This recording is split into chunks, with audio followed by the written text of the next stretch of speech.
This is Mitch Stephen, and I'd like to welcome you to today's episode where we'll be talking about, is it worth replacing a roof before selling a house? Stay tuned. We're going to get to the ins and outs of that question right now.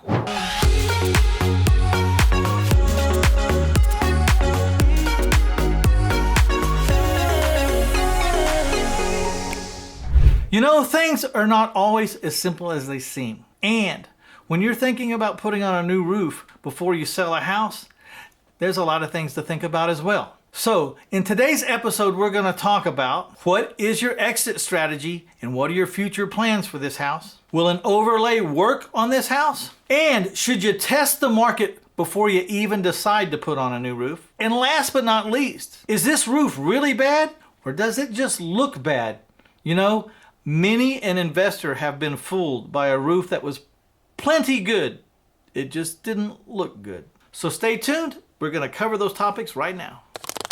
The most important part of this decision of whether to replace this roof and if it will help you sell this house is, what is your strategy? Now, if your strategy is buy, double the price you paid for the property, don't fix it, and sell or finance it to someone who's willing to fix it, then of course, you don't have to even consider whether to replace the roof or not, because you're selling an as-is fixer-upper handyman special, and you're seller financing it to them and leaving them enough room in the price so that it's worth it for them to do that. I like to personally run ads that need roofs. I like to run ads directly to roofers. My ads might read like, perfect house for a guy who knows how to put on a roof, and kind of target the perfect buyer for my buy, don't fix, and sell with seller financing. But there are three important questions to ask. Number one, can you find a person that wants to fix this house, and specifically in this conversation, the roof? Two, can you find a person that wants to fix it and has the money to fix it? Because they can't just, having want to fix a roof is not enough. You have to have the money to fix it as well. And then three, do they have the actual skills? So they need to have the want to, they have to have the finances, and they have to have the skill to do it. And those are the three things you're looking for if the house needs a roof and you're not going to do it. I believe one of the greatest strategies in the creative real estate investor industry is the buy it, don't fix it, and seller finance it strategy. That's where you buy the property, then you put on your markup to that property, and then you don't fix it, and then you seller finance it to someone who wants to fix it, and then you watch them increase the value of your collateral with every nail, with every stroke of a paintbrush, with every shingle they put on your house while they're making payments to you. That to me is the greatest strategy ever. So if you're using that strategy, you can use the problems of the house to draw in your buyer. Again, a perfect example. The house needs a roof. You say, perfect opportunity for a person to become the owner of this house if they know how to A, fix a roof, B, fix a foundation, C, redo the electrical. You know, whatever the biggest problem of that house is, use that problem to sell the house. Target the person who knows how to fix that problem and offer them the opportunity to get a good deal on a house because there's this problem and they know how to fix it. Now, sometimes a house needs a new roof, but there's more than just a roof that it needs. Depending on how long this roof has been leaking, the infrastructure or the bones of the roof could be affected. If the trusses are rotted, if the main beams that hold the weight of the house have been defected by leakage and water damage, then you're probably going to have to re-up your budget in what you thought it was going to cost to repair the roof. Always check the bones when you're considering a roof repair, because it can drastically affect the price. If you're considering an overlay, which means you're just going to put an additional composition shingle roof over an old existing composition shingle roof, you definitely have to get in the attic or go to the load-bearing bones of the house and make sure that they're going to handle the extra weight. You may even need to call an engineer to calculate what the extra weight you're going to put on this house is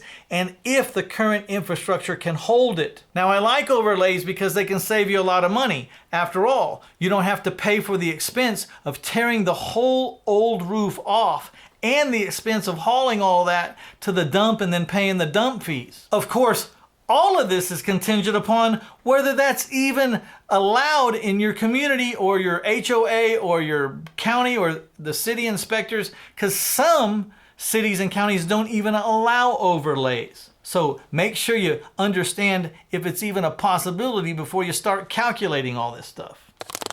If you're into the strategy that I'm into and you like to seller finance houses to your buyers, then the question of whether we need to redo the roof or we're going to let our buyer redo the roof, it can kind of be up in the air. And I've oftentimes just tested the market. Let's say I have a house that has a roof that needs to be replaced.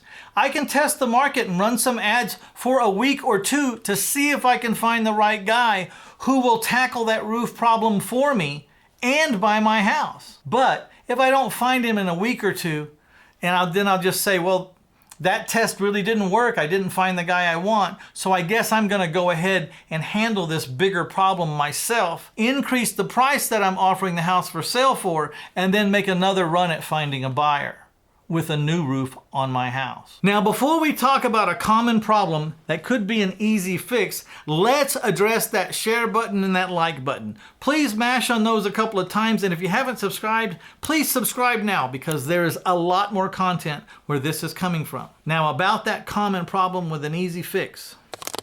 Is the roof really bad or does it just look bad? Sometimes roofs look horrible, but they're not leaking. There's no damage. They're doing their job. They're really not even that old. And typically, when you find this kind of roof, it is a white roof.